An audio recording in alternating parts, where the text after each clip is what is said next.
people think that they're sharing good content, but what happens when you share the content? When you share it and you don't get that kind of a response, it might mean that your content isn't as good as you think. Because when the people show up that have really amazing content, it's really deep, it's different, it's unique, they have a clear and compelling idea to share, those people stand out and people flock to them. Heroes are an inspiring group of people. Every one of them, from the larger-than-life comic book heroes you see on the big silver screen to the everyday heroes that let us live the privileged lives we do. Every hero has a story to tell. The doctor saving lives at your local hospital, the war veteran down the street who risked his lives for our freedom, the police officers and firefighters who risk their safety to ensure ours. Every hero is special and every story worth telling, but there is one class of heroes that I think is often ignored. The entrepreneur, the creator, the producer, the ones who look at the problems in this world and think to themselves, you know what? I can fix that. I can help people, and I can make a difference. Then they go out and do exactly that by creating a new product or introducing a new service. Some go on to change the world, others make a world of difference to their customers. Welcome to The Hero Show.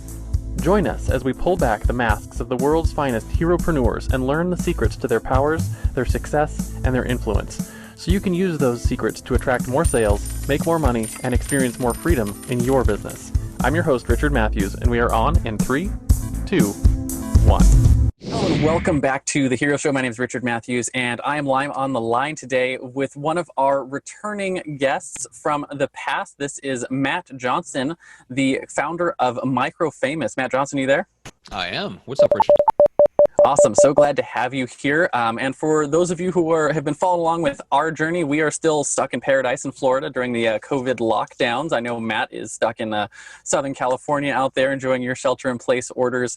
And what I wanted to talk to you a little bit about today is, because we've already sort of gone through your story on The Hero Show, is to talk a little bit more on the tactical side about what it is you do and sort of how you see the trajectory changing, hopefully in a positive light, with everything that's sort of gone on, and how podcasting and the whole idea of becoming micro-famous, which is what your brand is all about, how that's going to be impacted in the future and sort of what's going on. So sort of, give me an overview. What do you think's happening? And, from a business perspective, and how do you think this is going to positively not infect, wow, that's a weird slip up. Unfortunate choice of words.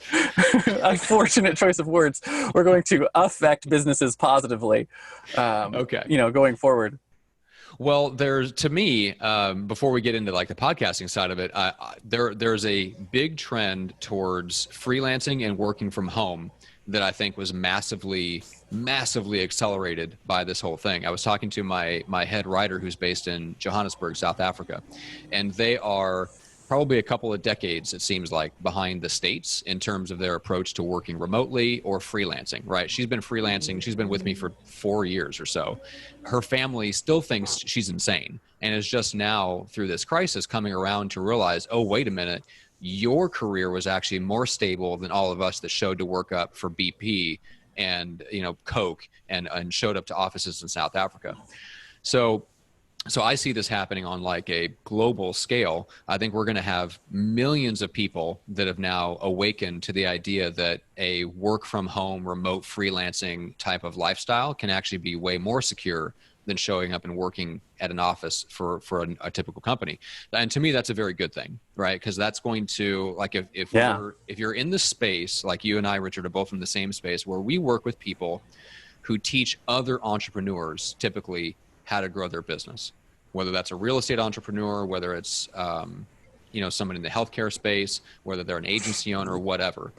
And when that market gets flooded by millions of new people that want to get into that market to do that, to use their skills, that creates even more demand for coaching, consulting, speaking, writing, training. Right. So to me, that all filters down into what we're going to talk about with podcasting, but I see it as part of the larger trend towards freelancing and remote work, which I think is just a good thing for humanity.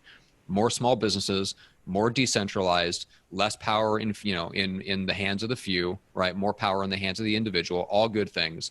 So I love that part of the trend. And that's the positive. I think part of it too is like, there's a baseline set of skills that most people didn't have, a couple months ago, that now they've been forced to have. right? Exactly. Learning how to use things like Zoom and other online communication tools and how to work from home if they need to. And I think you're going to see a lot of benefits, even in corporate places where it's like, hey, maybe we don't have to have everyone coming here to the office. Maybe we can have a more dispersed workforce, right? And that's probably going to have a lot of positive impacts, like reduce the amount of pollution and traffic and other things. I think we're going to see a lot of positive impacts just from that one thing alone, which is cool. It does. Although I think there's going to be, there is a flip side to everything. Yeah, So absolutely. here's one potential flip side, which is when you start working from home, and we've been in this environment for years, so we get this. Like, what do we get paid for? We get paid for deliverables that create results, right? So the ultimate goal is results. The milestone along the way to results is the deliverables. Most people outside of remote working and consulting and things like that live in a completely different world, where they are paid for time. They live in a time for dollars. And so they're completely disconnected from the world of being paid by deliverables and results. And unfortunately, for some of them, they're getting a rude awakening in that right now. Now, the positive side of that is the people that learn quickly, okay, it's deliverables and results. They're going to succeed. The people that can't make that adjustment are going to struggle. But if you can get into that mindset as quickly as possible, and this applies even if you're a coach or a consultant, like you're paid for deliverables and results. Can you get people results? That's all that matters. Yeah. And it's one of the most interesting things. I actually just had an experience recently. I lost a couple of clients due to the COVID crisis. I know you've had some similar things happen, but I had more opportunities come just because of what I do. And a lot of people are looking at this going like, hey, I need some stuff happen. And one of the things that, I had a client come to me, or a potential client, they're a client now, but they came to me a couple of weeks ago and they were like, hey, I've got this problem. Can you help me solve it? And you were recommended to me by a friend or whatever. And, I spent 10 minutes on the phone with them. And I was like, yeah, I can help you solve that. And then I solved it for him. It was like a 10-minute kind of thing. And they were like, holy crap. Like, I can't believe you solved that problem for me. And they're like, what do I owe you? And I said, hey, first one's free. Come back to me when you have any other help. Like when you need something, like when you need to get something delivered, right? And it was like, for me, it was like a 10-minute thing, but to them, it was like something they've been struggling with for six months. And solved it for them, moved on. And, a month later, that turned into a brand new retainer client because they were like, you obviously know how to deliver results, right? And it's like when you work from that perspective of like, hey, I know how to deliver results, people are willing to pay for that significantly more than time for dollars. Oh, 100%. Yeah. So I'm encouraged by that larger trend. And I think it filters down into practical things like podcasting, which I think is going to be, it's going to continue to grow. Whether we see a massive explosion, I don't know. There was definitely an initial period where podcast downloads kind of took a dip during the initial freak out period. But then after that, first 2 to 3 week period, like I'm seeing across the board, all of our client stats go back up, and then some that are outpacing their entire history of their show right now over the last couple of weeks. So it's been interesting once people settled in and realized, okay, this is part of, like, at least I know what's going to happen for the next month or so. So it's like everybody out in entrepreneur land said, okay, well, we're not dying, right? Like, I kind of know what the rules are for the next month. So now let's get back to growing my business. And of course, podcast episodes and downloads start to go back up. But the long-term trend is, I think people are now being stuck at home. They're looking for more online content, and they're going to start finding people. They're going further down the rabbit hole. They're finding influencers and leaders that they didn't know existed because they're exhausting the other content they would normally consume. If they spent 2 hours a week listening to podcasts, now they've got 4.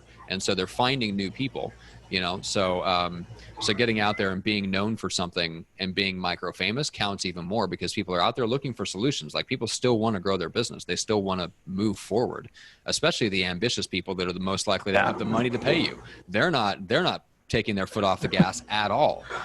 Even one of my clients, so I've got a client in the aerospace industry, and he said, look, we're completely screwed. The entire industry basically is shut down. 4,500 airplanes are sitting on the ground. A lot of those might never come back in service again. So I said, well, what are you going to do? He's like, well, I want to put the pedal to the metal. Like, I want to make some, let's refresh some things about the podcast. Let's change up some things. I'm excited to keep on doing the show. He said, this is my chance to take market share and take a piece of the mind of my industry. And like, those are the people that you want. It's interesting too, right? Because like my show, the Hero Show, the one we're doing this interview for, like one of the reasons I'm doing this interview now, we would have you back on either way, but we doubled our output. We went from being a weekly show to a bi-weekly show during the crisis, just because we're like, we know people are going to be around to listen, and we were 8 or 9 weeks ahead on our recordings, and we're like, let's just put the pedal to the metal, right? Let's get more content out, get more interviews on, and I booked another, I don't know, 10 or 15 interviews, and we're just gonna go pedal to the metal while we can, right? Because it's a benefit to our audience to get more content out, because what we do is we tell good positive stories, and more people need more positive stories right now, so we're doing a lot more of that, and that's just our little space. But to your point, now's a good time to start looking at market share, because while a lot of other people are scared, right? What is it? Warren Buffett who says, "Buy when there's blood in the streets." Yeah. Right. Yep. And there's metaphorically. It's better to be. So when people are afraid, I'm greedy, and when people are greedy, I'm afraid. Yeah. So like now's a good time to be greedy, and if greedy for our show means produce more episodes and get more listeners, that's what we're doing. Yeah. Right. So. Love it. That's a good call. So my next question for you is, how do you see just the trend of before we get into the trend, explain what you mean by micro-famous, just a little, refresher for people. What does that mean? And how does that sort of tie into what you talk about with podcasting?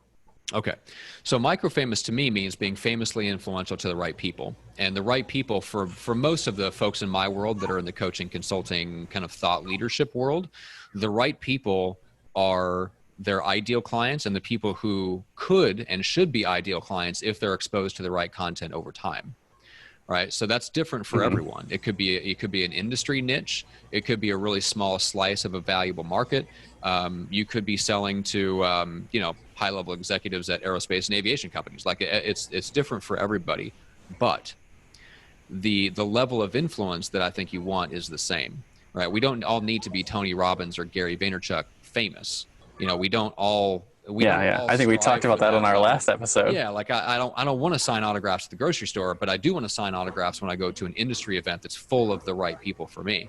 A good example is if you think about your Facebook friends list. You're capped at 5,000, right? If you had 5,000 of the right people who were good prospects for you, would you need to be famous to anyone else? And I think for most people to build a 6- and 7-figure business, the answer is no.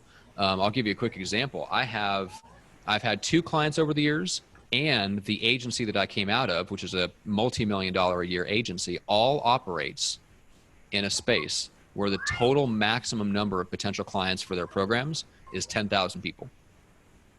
That's awesome. Yeah, and they all serve the same audience. Sometimes they even share clients, right? Because you've got a marketing agency and a coach, right? So you've got 2 different 7-figure business and a multi-6-figure coaching consulting business that all operate in the same space of no more than 10,000 people. Like there just isn't that many people that can afford $1,000+ a month for group coaching or a marketing service. And I think there's a lot of people that operate in markets like that, and they think that they need to be on social media all the time, and they need to jump on TikTok, and that they're looking at all these success stories of ways to reach hundreds of thousands of people.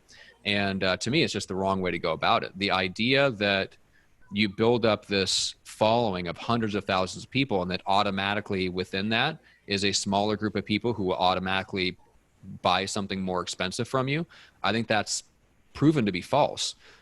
By all the people that you and I both know that have big followings that can't monetize it to save their life. And you don't realize that until you start having behind the scenes conversations with some of these folks. And now is a great time. They're probably not doing very well either.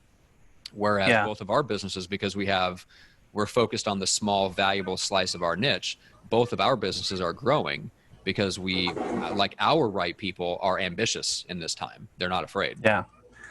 What's really interesting to me too is that like you mentioned the numbers, right? Like in my business right now, we're looking at scaling from we got our first 3 or 4 clients that we've got like test clients going. Like I want to scale to 100 clients. That's pretty much it. And the space probably has 10,000 people on it. 100 clients would be a massively huge business for us, like multi-7-figure kind of business. And like this, it wouldn't require a lot of fame to get to that point. Yeah, right? exactly. right? So, and that's a cool place to be in. But on the other side of that too, is you look at what you were talking about with being famous in a small room, right? Is like I had this experience personally a couple of years ago. I was doing just sort of what would you call them, like free trainings for a Facebook group, right? Like I was just interacting in a group, maybe a couple thousand people in the group, run by one of the marketers we would all recognize his name for, and he put on a live event. And just because I was regularly in there talking to them and just giving good content, when I showed up at the live event, everyone knew who I was. I walked away from the client without even trying, with like 3 clients, because I was, to your point, micro-famous. Yeah, famous to the right group of small people. Yeah, and that kind of stuff happens all the time. I was hanging out with a client of mine. I've kind of like occasionally co-hosted his podcast over the years because he's been with me for that long. He's in the real estate space, and we showed up to an event where both of us were speaking here a couple of years back. And literally, like, he and I would try to hang out like in between sessions, and we went out to dinner and stuff like that. We literally, every time I turned my back and we were in between sessions and stuff, he was mobbed, like surrounded by 5 to 10, 15 people that were all peppering him with questions. And then we did like dinner that night, and ended up in like most of the rest of the people that were there for the event ended up gathered around our table where he and I were talking with some people, and people were peppering him with questions, and gradually the rest of the group just clumped around his table.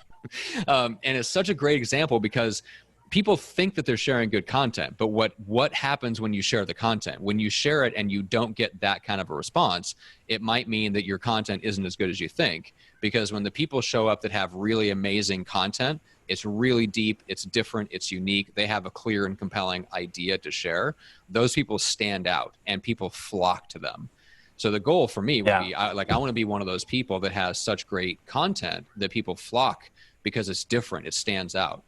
So to me, that's the goal. I'd rather have that kind of thing happen than go to the grocery store and have people go, oh, hey, that's that guy on Instagram. Yeah. Yeah. So you said something a minute ago that I wanted to sort of pull back out because I think it's really important. You said when you have fame in your marketplace to the right people, that you'll also, you can get people when it's the right time for them. Yeah. And I think that's a vitally important thing that I think a lot of, because like one of the spaces that I work a lot in for the last 9 or 10 years has been selling like online courses and coaching and consulting stuff online. And most of the people I work with are, they're building the quote unquote sales funnel, and they're running ads to the sales funnel. And then someone either buys or they don't buy. Right. And if they don't buy, they get forgotten.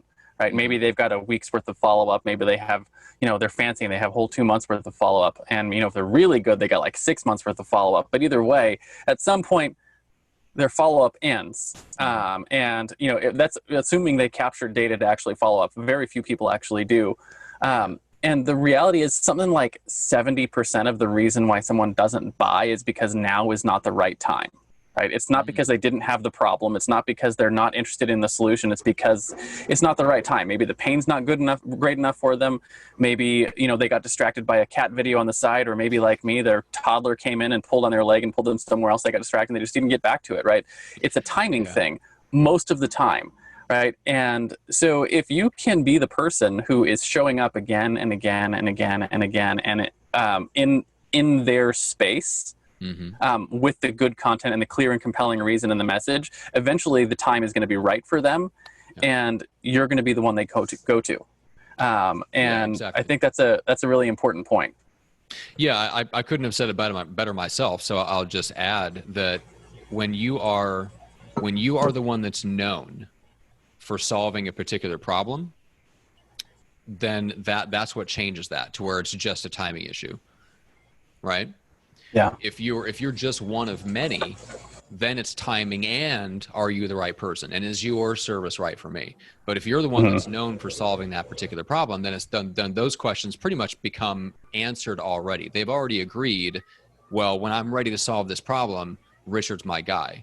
Now it's just a matter of timing. And the bottom line is, like, when you think about how many people are out there, we think because they have the problem, they should buy our solution right away. My background in real estate gives me a different perspective on it, because I worked with a lot of people that built successful real estate teams, and they went from working with referrals to buying online leads. When you do that, you're lead closing time automatically jumps from like 30 to 60 days to 18 like months. 2 years. Yeah, it's insane. And so many agents had a hard time wrapping their heads around it. But the ones that got that, they understood these are not people that are saying no. These are people that I'm catching way, way earlier in the funnel, and I get a chance to build trust and destroy my competitors before they even get a chance to talk to these people. This is the best opportunity that's ever existed. And they changed their whole model to education-based marketing, and all of a sudden, they don't have to make calls anymore. So when I came into it, I kind of came into that with that mentality that, look, a lot of people, if they meet you online, if they didn't see you speak at an event or meet you at networking or something like that, they're going to take time to incubate. So you got to build the incubator, and that's what MicroFamous is about. Is I think we have a unique opportunity to use things like podcasting to be an incubator for ideal clients. So tell me a little bit about what you like tactically, what you actually are encouraging your clients to do to become MicroFamous. So 4 stages. So number 1, get featured on podcasts as an expert guest, have something to say and something to share, right? So that's always stage 1 that I recommend. Stage 2 is to host your own, which you're doing, right? So you're already doing both. The 3rd and 4th stages are micro content. First of all, micro content for social media, and then finally micro content for sales. And that's one of those very, very overlooked areas. You hit the nail on the head, which is when people come into somebody's sales funnel, they often have a ridiculously little amount of follow-up. And that's where like that kind of sales micro content that can swing the difference between somebody signing up or not signing up is that 4th stage. But where does that micro content come from? And for me, it doesn't need to come from stuff that's created custom from scratch all the time. And that's what we've been taught to do for, I would say, ever since Gary Vee kind of exploded onto the scene, and maybe even before that. We've been taught that like every day you wake up and you ask yourself, what am I going to post on social media today to get more clients?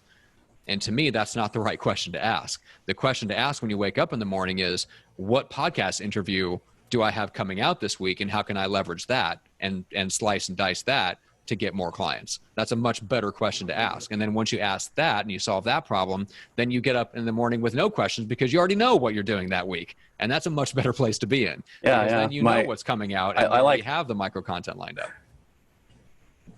I was just going to say, I've gotten to that point in my business where like I wake up in the morning and the question I ask myself is, you know, which kid do I want to go take out and play with this morning before I get started for work, right? Exactly. So like yesterday I went rollerblading with my son and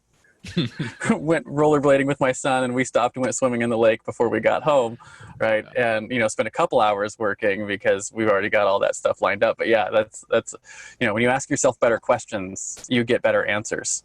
Yeah, it's funny because I think that almost that exact quote kicks off the second part of the book. The second part of the book is about like how to build a new media machine in your business, and that's exactly what it comes down to. Better results come from better questions. Yeah, and it's interesting too because like you mentioned, the second part is getting interviewed on podcasts, and I've actually just recently we've started upticking our number of podcasts that we're getting interviewed on, all the way to the point where like I even got myself. My team got me. Because I didn't do a damn thing for it. Booked on a couple of local radio shows amidst the COVID crisis because a lot of these radio shows that we couldn't show up to physically before are now doing virtual stuff because of the crisis. So we're like, hey, opportunity to get seen on shows that you wouldn't normally get seen on. And to your point earlier, your clients who are really interested are putting their pedal to the metal right now, right? They're doing more, not doing less. Yep. Right, they're looking at opportunities saying, hey, you know what? Local TV stations, local radio that you would normally have to show up in the studio for, now they don't have to. So we can reach out to them and say, hey, are you doing a virtual show? Can we get on? Right. Yeah. And so like I've got an interview, and once that dam breaks, it may never go back. Yeah, it may never go back. Right. So like I've got an interview for a local Washington radio show next week, right? That I never would have got to go on before, but I can now. Right, so stuff like that. Well, you could have. You would have just had to drive to Washington. Yeah, it would have been very expensive. The ROI would not be there to get the whole coach there. But it's things like that, right? It's like how do you step up your game and do some of that stuff? Yeah, and it's all virtuous. Like it all works together. Like that combination of those 4 things, what I call the new media machine, has worked wonders for me. One of the quick examples is I was just on a local radio show in San Diego, but it also is syndicated to 100+ radio stations.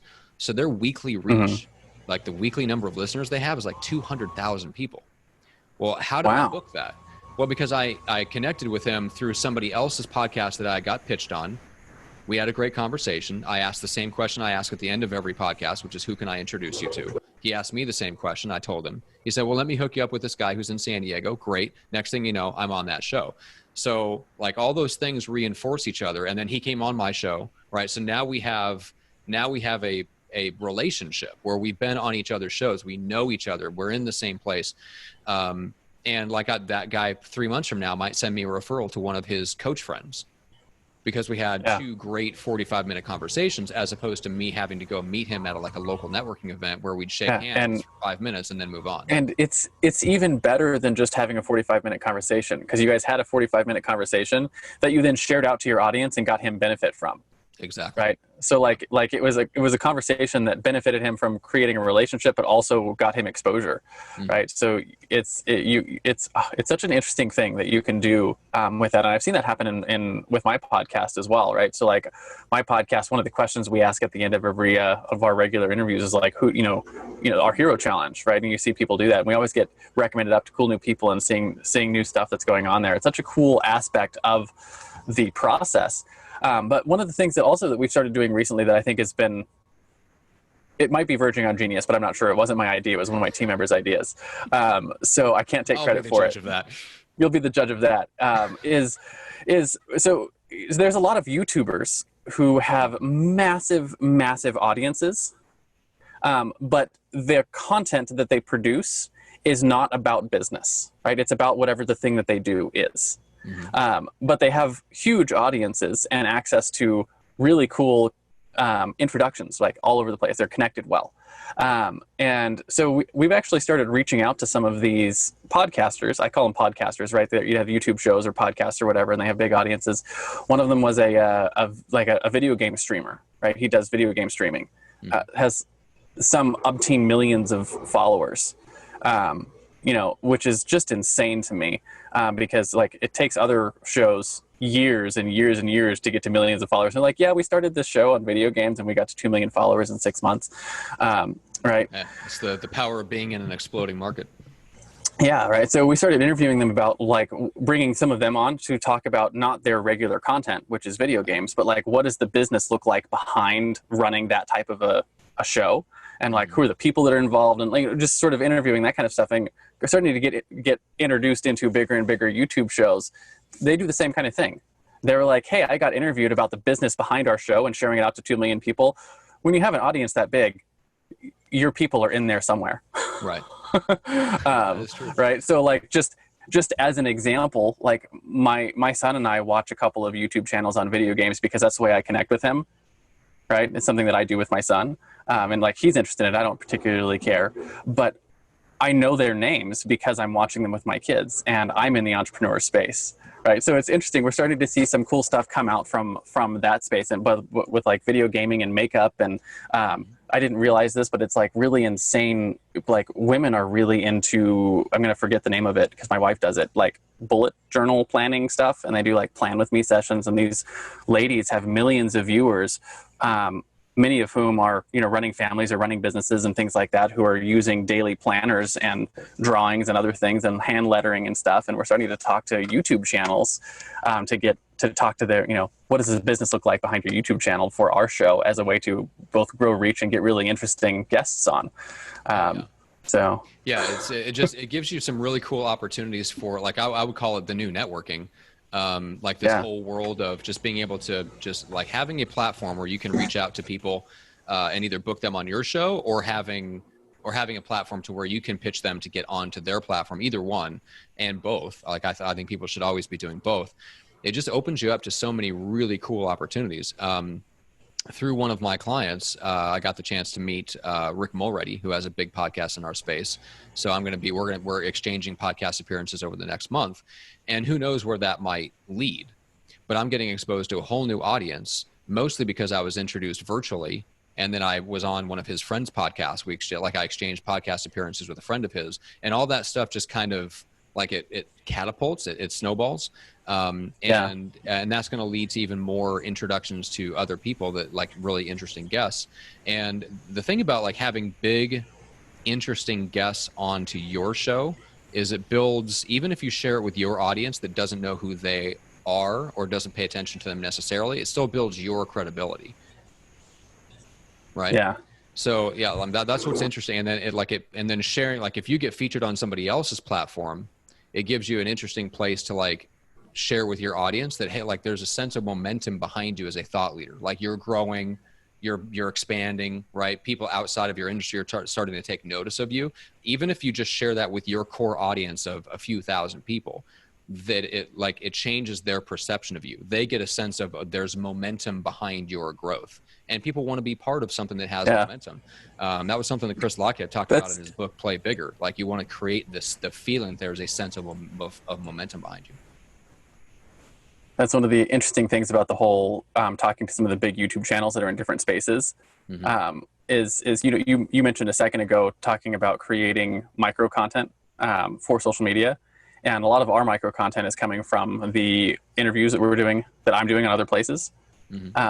And now, but it's interesting because like the reason we can get onto those other platforms is because of our podcast, right? Because we're hosting our own podcast. So they really go together, where you have a podcast and you're getting interviewed on other podcasts. And we're getting seen in lots of different spaces.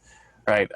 And in different industries, and getting to talk about like the things that we talk about, like, branding and building online courses and building podcasts and, to use your term, micro-famous, right? Becoming micro-famous, that kind of stuff.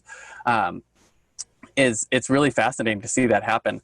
But I wanted to talk a little bit about timing, right? Because, and this is just something that like, I know I struggle with telling my clients how this works, but I see it for myself and I see it happen for them. And I know you probably end up with these questions a lot, but it goes, I think a lot of people think to themselves, I'm going to start a podcast today and tomorrow I'll be famous, right? Obviously that's that's an exaggeration, but the mentality is there. And I know personally, I coach all of my clients that like, you need to consistently build for like a year, and like even if it takes less time than that to actually start gaining fame, like you need to have that in your mindset that you should be doing this at least that long. What are sort of your recommendations or thoughts on how people should think about timing when it relates to making yourself micro-famous in a space? Well, I think 18 months is a good benchmark. I think it can happen sooner, but you have to have the right, clear, and compelling idea for the market that you're going after. But I do think there is generally a sense at around 18 months that there's a sense of momentum behind you. You're committed. You've been producing content. You're credible. You've probably been featured in other places in that space. And so people, even if you came literally out of nowhere, by the time you hit 18 months, people are going like, okay, this person's established, right? They're now a member of the space. Now, if you have a clear and compelling idea that you put into the market, you can start getting sales right away. One of the things that I tell my clients when they come on, when they start a podcast, like even before they start getting tons of downloads, I'll tell them that like based on experience, one of the very first things that starts to happen is that the tone of your sales calls changes, right? And if it's the client that takes their own sales calls, still they'll know this. Otherwise, it's their salespeople and they need to track this. But what happens is people start showing up to those sales calls with less of a I'm here and you better persuade me to sign up, and they start showing up with more of a hey, let's see if we're a good fit to work together. I think the timing might be good. And then that even starts to flip to them trying to convince you to take them on as a client, right? If you have the right content, and you hammer that clear and compelling idea home to the market over and over and over again, and to the right people, even though you may not have a ton of downloads and publicity yet, but to the right people, you're known for that one thing that solves a big valuable problem in their life, right? That starts to change your sales calls way before you even see like the public accolades that start to come later. But I can tell you from experience, like in the real estate space, I came out of nowhere, me and my co-host, and I was looking back on it the other day in my email because I was kind of putting a list of some of the events that I'd spoken at. We launched our show in January of like 2015. We didn't even turn it into a podcast for 3 months after that. We were doing a sold out standing room only breakout session at an event on the other side of the country less than 18 months later. So it can happen, you know, but along the way, we got all kinds of really other cool opportunities. That was just the very first, you know, big spike that I remember that really drove that point home.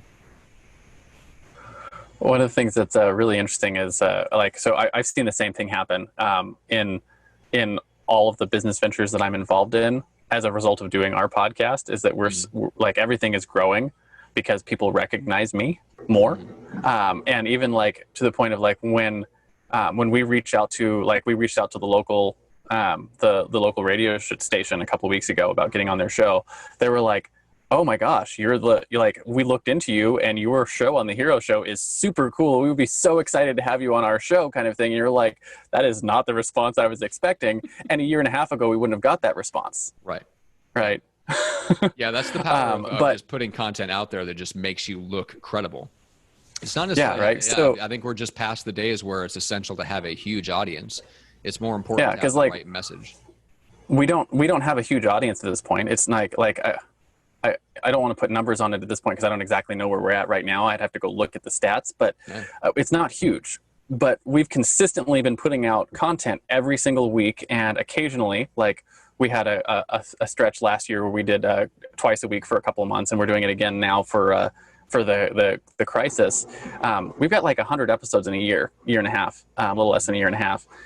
And when someone looks me up now, they're like overwhelmed with like all of the people that I've talked to, right, on both sides, and they're like I would love to have you on our show. And the other thing that we're starting to see too is, like, now that I have both interviewed and been interviewed by, it's really easy to put together.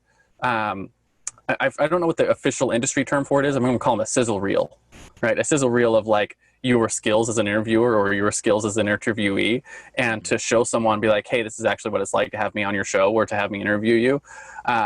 And it's really, really easy to get someone to say yes now, even more so than it was when we first started, right? Because when you start a show, and as soon as you ask someone to come on your show, they're like, yeah, I'd love exposure, even if it's minor. But when they find out that, hey, you're a fantastic interviewer, now it's not just like you can make me look good, right? So there's more benefits. So it gets easier. One of those things that snowballs over time. Yeah, it gets easier. As you start to get interviewed more, you'll start to get more introductions, and you'll have to pitch yourself less because you'll have people coming to you asking if they can interview you. That same thing happens if you just host your podcast over a longer period of time. You start, like, the opportunities just start to materialize, especially if you're really, really clear about what your clear and compelling idea is, and you start to become known for that thing. Like Perry Marshall with Facebook ads and Google ads back in the day, right? Perry Marshall got huge for Google ads. So if you were putting together an event or a summit or any kind of thing, and you wanted somebody to talk about Google ads, like, Perry Marshall's name was like right at the top of that list. So guess who gets the cream of the crop of all the opportunities, all the affiliates, all the joint ventures, right? Guess who gets most of the best clients in that field? It's the person who's at the top of that heap. And I think we need to start paying attention, because our prospects we need to start paying attention to where we kind of sit in the pecking order of our niche. And you may want to start carving out your own niche that you can sit at the top of that pecking order, rather than trying to dethrone somebody else. There's all kinds of strategic ways to do it, which we talk about in the book. Because the bottom line is, people are going to put you into a mental bucket. The question is, are you choosing the bucket they're putting into? Are you allowing yourself to get thrown into a bucket with a bunch of other people so you become a commodity? Absolutely. So I sort of want to finish up here and ask a little bit about your book. Mm-hmm. Where can people find it? And what kind of stuff do you cover in the book a little bit? And what can people expect from actually going through that and following the steps and actually doing it from that? So just sort of give me a rundown of what MicroFamous is. I know you got a Facebook community, if you want to talk about that a little bit. I think it's really important. I think a lot of our audience would really enjoy being a part of that community. So pitch it a little bit. Well, let's start with the book first, and I'll get to the community. Okay, so the book, basically, it's not just theoretical. It lays out a roadmap, a strategic roadmap for how to actually become micro-famous, including just the practical stuff that we talked about of podcasting, and even at the tactical level, right? So very, very practical handbook type of thing. So we talk about how to uncover your clear and compelling idea, how to craft a compelling point of view, what the 3 stages of influence are and how to hit that tipping point of influence to where you become known for your clear and compelling idea. We talk about all of that, how to specialize, how to create an incubator for ideal clients, how to build systems that take care of most of that for you behind the scenes, even down to how do you hire someone in your business that can be like a new media assistant that, like you and I both have this in our business, where you and I are not doing any of the behind the scenes work of our podcast or pitching ourselves, right? And so the book actually takes them through how to even bring that person into your business. So it goes through all of that from start to finish. Super easy to read, has illustrations for the key points and stuff. Like I wanted the book to be able to be picked up and dip into any chapter and be read and give you something to take away. So you can read it cover to cover, or you can just pull out a chapter at a time, whichever is helpful. So obviously you can get it on Amazon, but you can also just get it for free plus shipping at microfamousbook.com. So that's where I cover the cost of the book. You cover the cost of the shipping. I don't make a dime on anything, so we just get the book into people's hands from there. Audiobook is coming this year. That's a lot of recording, so we'll get to that eventually. Are you recording that yourself, or did you hire someone? I'm going to read it myself. Nice. So one of my guys in the agency, he's our You have a soothing voice. Well, thank you. Yeah, we'll see. I don't know if people want to hear 8 hours of it, but yeah, why not? And then the community. So if you go to microfamousgroup.com, that's our Facebook community for like-minded people that all have that same common goal of becoming microfamous. And it's a great place to jump in and bounce around ideas for your courses, your programs, your coaching, consulting, training, speaking engagements. If you want help with naming things, if you want help promoting things, if you're looking for advice from other people that are in the trenches doing the same things that you're doing, teaching, training, leading people, that's really what that's for. I use it myself for like almost like a laboratory. So I'm in there asking questions, getting opinions from other people, helping other people get their questions answered. So it's just a really good community of like-minded people that all have the goal to be famously influential to the right people. Awesome. So Matt, thank you so much for coming back on the show and talking tactics with me about what it is that you guys do and helping people become micro-famous. It's been really fascinating to sort of hear your perspective on this. So I look forward to, I actually have a copy of your book that I haven't yet read. So I need to actually get in there and read the book myself. So next time we talk, kick me in the butt, make sure I actually read it. I need to get that down. But again, thank you so much. To read it right now, but we already agree on everything. So you're probably all yeah. So it would just be a rehash of the stuff that you and I have talked about offline, probably a lot. Well, all of our conversations are mutual admiration society meetings anyway. So what is it? Yeah, absolutely. So just like always on the last part of our show, I want to just, one final question. Do you have any sort of final bits of wisdom for our audience before we hit that stop record button and say goodbye for these special tactical episodes? Yes, I do. And it feeds directly into what you are really good at and what people should hire you for. The last chapter of the strategic section of the book is called Choose Tomorrow Over Today.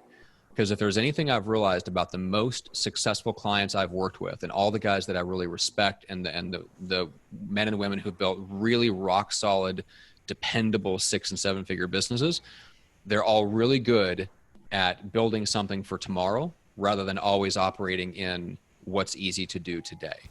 And systems are a big part of that. So Richard, you help people with that end of things. I run an extremely systematic agency business for that same reason.